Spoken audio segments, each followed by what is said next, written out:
Assalamualaikum warahmatullahi wabarakatuh.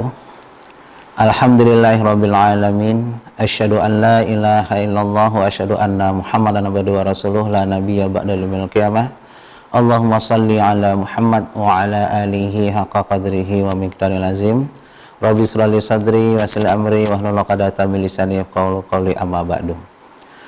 Kaum muslimin dan muslimat, pendengar setia Islamic Center UAD yang dirahmati Allah. Hari ini kita akan membicarakan tentang musibah. Sebab Ramadan ini Allah iringi kita dan uji kita dengan sebuah wabah yang bernama COVID-19 yang melanda seluruh dunia. Bagaimana kita menyikapi musibah ini yang hampir melumpuhkan seluruh sendi kehidupan kita, termasuk juga pendidikan, ibadah yang di masjid selama ini kita lakukan. Tapi yakinlah, jangan kita salah paham, kita dilarang mendekati masjid hanya untuk sementara, bukan selama-lamanya. Setelah ini berlalu, normal lagi, kita akan kembali ke masjid. Ini hanya untuk sementara. Jadi jangan kita salah paham. Banyak beredar di masyarakat, kenapa ke mall masih boleh, pasar mall kenapa masih nggak boleh gitu. Karena kita akan sebagai umat Islam, orang beriman, kita patuh kepada perintah para ulama kita. Kaum muslimin dan muslimat yang berbahagia, dalam surat Al-Baqarah 155 Allah berfirman, "Wala nabluwannakum bisyai'in minal khauf wal ju'i wan naqsi minal amwali wa anfusi was samarat wa basiris sabirin allazina idza asar musibah qalu inna lillahi wa inna ilaihi raji'un." Shadaqallahul azim. Di sana Allah berfirman, "Wala nabluwannakum." Kita bicara filosofi musibah. Sungguh dan sungguh kata Allah, saya akan menguji kalian semuanya. Jadi dari kata-kata itu saja kita sudah maklum, tidak ada yang tidak diuji Allah. Semua diuji Allah. Cuma kadang-kadang ujian itu ada yang kita senangi, ada yang tidak kita senangi gitu. Semuanya diuji sama Allah. Jadi kalau kita pahami filosofi ini, kita akan tenang dan gembira menghadapi musibah. Kenapa? Karena bukan kita aja yang diuji, semua diuji. Dan saya selalu kalau kita ditanya, ada jemaah yang curhat kepada kita, apalagi di tengah corona begini, banyak itu teman-teman kita pengusaha. Di awal sekali kita tekankan, Mas, Pak, Bu, sabar, ini ujian berlaku untuk semua orang. Tenang jiwa nih ketika mendengar itu. Berarti bukan dia saja. Ada kita komunitas, kalau kita bikin komunitas di uji Allah itu ada sebenarnya. Wala nabluwannakum sebenarnya. Apapun yang curhat kepada kita, jemaah ataupun warga, selalu di awal kita tekankan, sabar. Ini semuanya ujian Allah, semuanya diuji. Pak Ustadz, suami saya kok selalu keras ke saya. Tenang, orang lain juga diuji dengan hal ini, mereka lulus, masa kita tidak? Pak Ustadz, anak saya begini, Pak Ustadz, sabar. Allah juga menguji dengan yang lain. Ini pertama, tanda kita orang beriman, kita akan diuji oleh Allah. Kurang sayang apa Allah sama kita? Kita diuji aja dikasih tahu loh. Ada nggak dalam perkuliahan misalnya, dosen ngasih tahu kita apa yang diuji? Nggak ada. Maka kalau ujian itu dikasih tahu sama Allah, bahkan saking sayangnya Allah kepada kita, materi ujiannya juga dikasih loh. Luar biasa, nggak ada dosen yang bocorin soal itu, nggak ada itu. Tapi Allah malah ngasih tahu. Dengan apa diuji? Pertama Allah menguji, wala nabluwannakum bisyai'in minal khauf. Dalam bahasa Al-Quran, takut itu ada dua. Pertama digunakan kata-kata khauf, yang kedua khosyah. Ya. Apa bedanya? Khauf itu adalah takut manusiawi. Ya, jangan juga kita salah paham terhadap corona ini, takut hanya sama Allah. Enggak, ada takut yang tabi'i, khauful tabi'i, yang dimiliki manusia. Kita takut misalnya dengan singa, gitu. Takut dengan harimau, ular, segala macam. Wah, ente nggak beriman. Nah, salah, itu khauf tabi'i diciptakan Allah.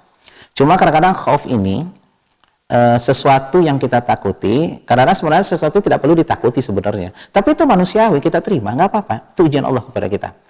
Yang kedua, kata Al-Quran itu khosyah. Khosyah itu biasanya takut sambil menghormati yang kita takutkan, itu hanya kepada Allah. Innama yakhshallahu min ibadihi al-ulama, dalam Al-Quran yang paling takut kepada Allah adalah para ulama, para alim. Jadi dalam ini juga menjelaskan kepada kita bahwa titik tertinggi, tujuan tertinggi kita menuntut ilmu adalah semakin tunduk kepada Allah. Jadi kalau kita sudah tinggi ilmunya S2, S3, tapi berani sama hukum Allah, berarti salah itu. Berarti ente mengikuti jalan setan, bukan jalan daripada para ulama. Nah, kita kembali kepada khauf. Allah uji dengan rasa khauf, takut. Semua kita punya ketakutan, nggak mungkin enggak. Pengusaha, mensewu ya, takut bangkrut. Pejabat takut direshuffle. Pemimpin takut diturunkan. Orang tua takut anaknya punya anak perempuan nanti nggak ada yang ngelamar segala macam. Mahasiswa takut nggak lulus, takut nilai rendah. Semua punya ketakutan. Takut miskin, takut ini, semuanya ketakutan. Allah uji. Nah, tapi kalau orang beriman menyikapinya nanti dengan cara yang diberikan Allah di kemudian. Sekarang kita ketakutan dengan corona ini, ya, sampai-sampai kita keluar aja ketakutan, ke pasar ketakutan, nggak apa-apa, itu tabi'i, dimaklumi oleh Allah, nggak ada masalah, ya. Malah kita ikuti perintah ulama untuk menghindari hal-hal supaya ini terputus rantai penyebaran COVID, sebab ini virus yang hanya berkembang dengan antara manusia kalau dia mempunyai kontak secara physically. Nah, ini rasa takut nggak apa-apa, Allah uji kita. Nah, jadi semua negara sekarang ketakutan luar biasa. Nah, supaya tahu, sadar bahwa kita tuh manusia, yang tidak punya rasa takut itu adalah Allah, karena Allah memiliki segala-galanya. Berarti kita ini masih makhluk Allah lah. Yang kedua, Allah uji ini dengan corona, ya. Al-Baqarah 155 memanai kita seluruh corona itu mengajikan. Minal khauf, rasa takut, sudah kita alami. Wa naqsi minal amwal, sekarang banyak pengusaha-pengusaha teriak, menjerit, mungkin bahkan menangis. Usahanya kolab, ya. PHK di mana-mana, perumahan karyawan di mana-mana, penurunan omset, cash flow yang tidak berjalan, kekurangan daripada harta, bahkan kalau perlu harta-harta yang dimiliki di rumah dijual untuk memenuhi kebutuhan hidup. Entah kapan corona ini akan berakhir itu. Semua merasakan. Bukan hanya Indonesia, hampir seluruh dunia sekarang merasakan. Bahkan negara-negara besar itu sendiri sekarang merasakan yang namanya nafsul minal amwal. Ya, nafsul minal amwal. Selanjutnya, wa nafsu minal amwal wal anfus, kehilangan orang-orang yang kita cintai. Sekarang dengan corona, kalau seandainya na'udzubillah, semoga Allah melindungi kita, para jemaah sekalian, ada salah satu keluarga kita yang terindikasi positif corona, di mana dia dijemput sama petugas kesehatan, itulah hari terakhir kita bertemu. Nggak akan lagi ketemu. Kalau sembuh dia pulang, kalau nggak ya udah.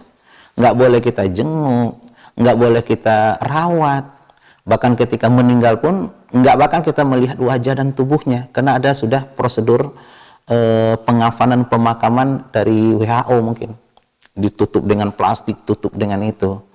Nah, kita kehilangan orang kita cintai. Bayangkan kalau itu terjadi kepada istri kita, suami kita, anak kita, mertua kita, dijemput sama, itulah terakhir kita bertemu.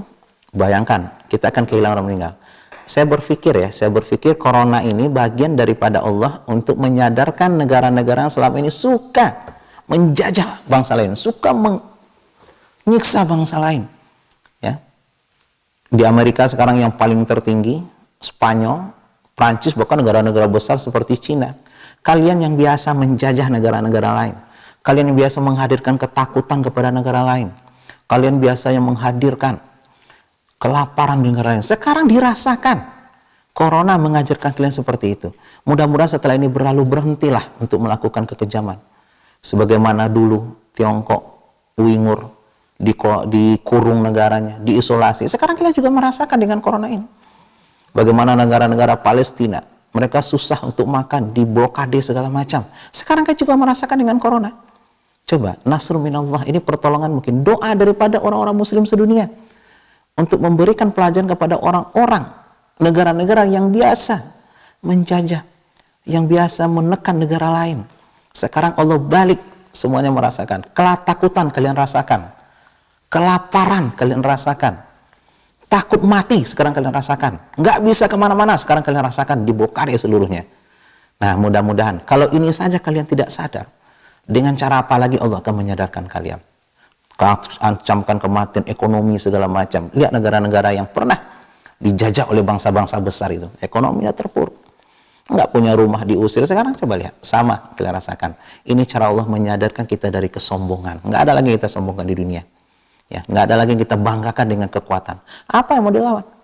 Kalian mengaku kami negara besar, kami militer terkuat di dunia, alutsista kami canggih, rudal entah berapa jumlahnya. Apa yang mau kalian tembak? Nggak kelihatan itu, ya. Yang namanya sebesar nano itu, yang namanya corona itu sebesar nano, kecil doang. Apa yang kalian tembak? Nah, berperang dengan sesuatu nggak kelihatan.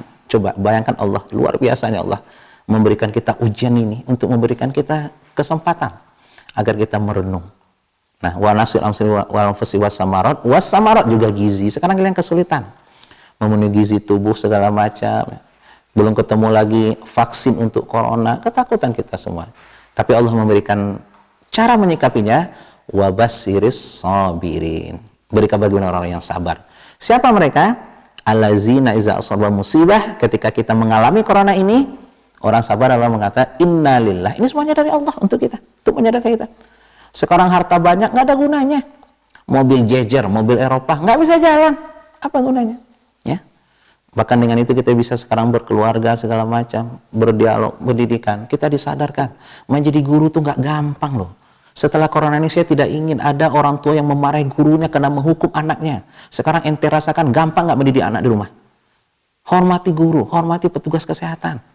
Mereka bertaruhnya, saya nggak mau lagi terjadi kasus seperti dulu.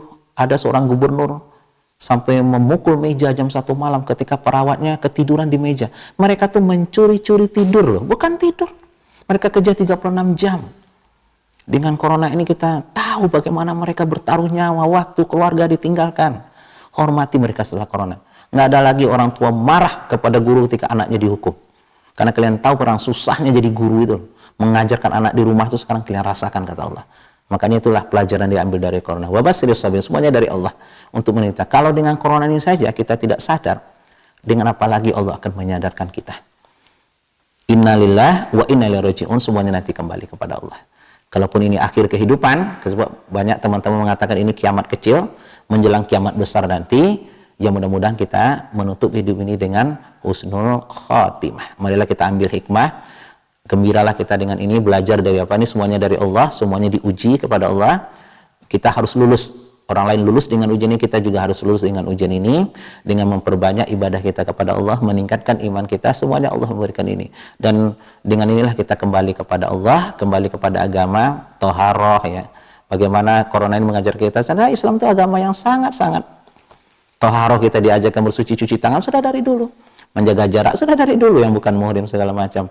Agama Islam akan muncul lagi ke dunia. Semoga bermanfaat. Menjalankan bulan puasa ini, berburu pahala, berburu ampunan, manfaatkan kesempatan di rumah dengan keluarga untuk membiga keluarga harmonis. Subhanakallahumma wa bihamdika asyhadu an la ilaha illa anta astaghfiruka wa atubu ilaik. Assalamualaikum warahmatullahi wabarakatuh.